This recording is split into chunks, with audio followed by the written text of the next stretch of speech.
वेदव्यास जी महाराज का चित्त अभी प्रसन्न नहीं है। क्यों? इतना सब कुछ लिख दिया लेकिन मेरे मन को संतुष्टि नहीं है। और अच्छे रचनाकार का यह स्वरूप होता है कि वो अपनी रचना चाहे जितनी अच्छी बना ले, वो संतुष्ट होता ही नहीं है।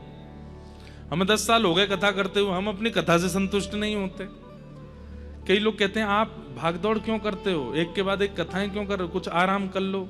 भाई आराम वो करता है जो संतोष हो जाता है, जिसको कि हो गया भाई, हमारा भजन तो हो गया, हमारी कथा तो हो गई, हमने तो सेवा कर ली। जो ऐसा सोचता है हो गया, वही तो सोने जाता है। और जिसका काम हुआ ही नहीं है, होमवर्क हुआ ही नहीं है, कल सुबह स्कूल में टीचर दंड देने वाले, वो बेचारा सुबह 4 बजे तक लिखता ही रहता है। और ऐसा व्यक्ति ही भक्ति मार्ग में, संसार के मार्ग में जितना हो सके अपने कार्य से संतुष्ट हुआ कीजिए।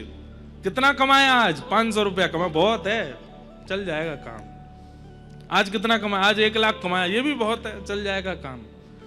लेकिन भक्ति मार्ग में सदैव अपनी भक्ति से असंतुष्ट रहिए। आज कितना नाम जप किया? 2 लाख तो हो गया, अभी तो बहुत कम है। 2 लाख क्या होता है? 2 लाख तो कोई करता ही नहीं होगा हम में से, पर फिर भी एक शब्द कह रहा हूं, इतना भी हो जाए तो भी उससे असंतुष्ट रहिए।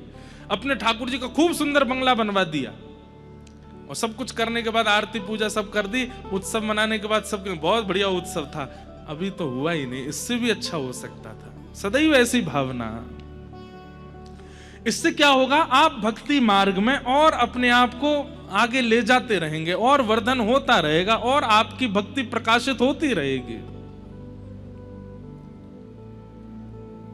तो पहली बात, प्रकाश मत कीजिए, और दूसरी बात, अपनी सेवा से, अपने भजन से, अपने भाव से कभी संतुष्ट मत होइए। वेदव्यास जी महाराज थोड़े असंतुष्ट हैं। मैंने इतना कुछ लिख दिया लेकिन अभी तक मेरे को लगता है कि जो मेरे चित्त में भाव था वो मैं लिख ही नहीं पाया हूं। तब वहां नारद जी का आगमन हुआ और नारद जी महाराज ने आकर के कहा,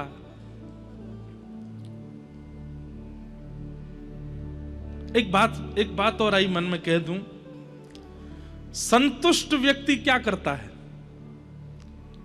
संतुष्ट व्यक्ति जो संतुष्ट हो जाता है अपनी क्रिया से, वो क्या करता है? वो प्रचार करता है। संतुष्ट व्यक्ति फिर नाचने लगता है, संतुष्ट व्यक्ति आराम करता है, संतुष्ट व्यक्ति खूब भोगता है। लेकिन यहां पर वेदव्यास जी महाराज को संतुष्टि का अनुभव नहीं कराना है, शांति का अनुभव कराना है। अपनी रचना से शांति हो जाए, धैर्यता आ जाए, स्थिरता आ जाए। भजन से, भक्ति से, नाम से, सेवा से संतुष्ट नहीं होना है, शांति का अनुभव करना है, धैर्यता का अनुभव करना है, धीर हो जाना है, अंतर्मुखी हो जाना है। और उस अनुभव के लिए वेदव्यास जी चिंतित बैठे थे। तभी वहां नारद जी का आगमन हुआ। नारद जी ने आकर के कहा, बड़े उदास लग रहे हैं, क्या बात है? वेदव्यास जी बोले, इतना कुछ लिख दिया मैंने, पर मेरे मन को पता नहीं क्यों आनंद नहीं मिल रहा है। नारद जी बोले, हम बताएं क्यों नहीं मिल रहा है? बोले, बताइए। तो भवतानुदित प्रायम यशो भगवतो मलम ये नैवासौ न तुष्येत मन्ये तद्दर्शनम खिलम। आपने जितने भी ग्रंथ लिखे हैं ना अभी तक वेदव्यास जी, उन सब में आपने ठाकुर जी के प्रभाव का प्रकाश किया है, ठाकुर जी के स्वभाव का प्रकाश नहीं किया। ठाकुर जी का प्रभाव क्या है? महाभारत युद्ध होना था, पांडवों की सेना इतनी नहीं थी, लेकिन अर्जुन ने जब ठाकुर जी को मांग लिया तो ठाकुर जी सारथी बनकर के गए, और सारथी बनकर के गए, अपने ज्ञान उपदेश से ऐसा ज्ञान अर्जुन को दिया, विशाल सैन्य सागर को कौरवों की अर्जुन ऐसे लांग गया जैसे कोई गाय के खुर के गड्ढे को पार कर जाता हो। अब ये क्या है? ठाकुर जी का प्रभाव है। बिना शस्त्र उठाए अर्जुन को जिता दिया, ये ठाकुर जी का प्रभाव है। बीच युद्ध मैदान में खड़े होकर के ठाकुर जी ने ज्ञान उपदेश किया, ये ठाकुर जी का प्रभाव है। भगवान शेष शैया पर लेटे थे, नाभि से कमल प्रकट हुआ, उस पर ब्रह्मा जी आ गए, ये ठाकुर जी का प्रभाव है।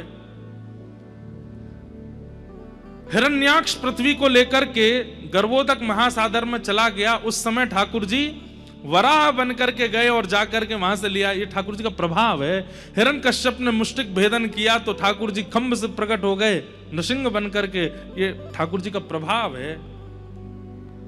स्वभाव कहां है? आपने सब जगह ठाकुर जी का प्रभाव दिखा दिया, पर वो अंदर से कैसे हैं, उनका मन कैसा है, उनके विचार कैसे हैं, उनका प्रेम कैसा है, इसका आपने कहीं वर्णन नहीं किया व्यास जी, इसलिए आप उदास हो। भवतानुदित प्रायम यशो भगवतो मलम, भगवान के निर्मल यश का आपने वर्णन नहीं किया, इसलिए आपका चित्त उदास है।